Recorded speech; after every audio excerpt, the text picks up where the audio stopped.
Hinigayan niya.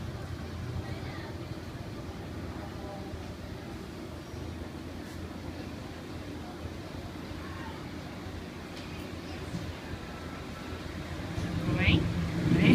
Yan, sige, yan mo lang higa. Nakakalmutin ako eh. Hindi, wag ka papakalmot. Oo, yan o yun. Ayaw niya sa buntot eh. Eh. Yan.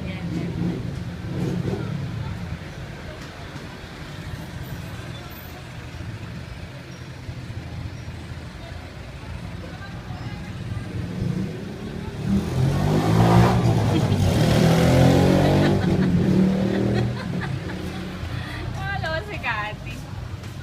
Sa tiyan. Stomach niya. Uy, ayaw din. Galit. Oh. Sa leeg.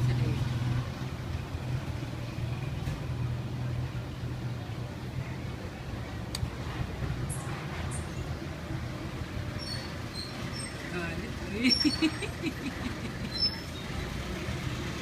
Uy. Kagalit. Nablot na yung suklay eh. Ayan do, ba't natuloy? Kita lang. Pakabila pa may musuklay ang anak niyan. Hindi nakikita ka sa kanya. Yung sa dip-dip niya.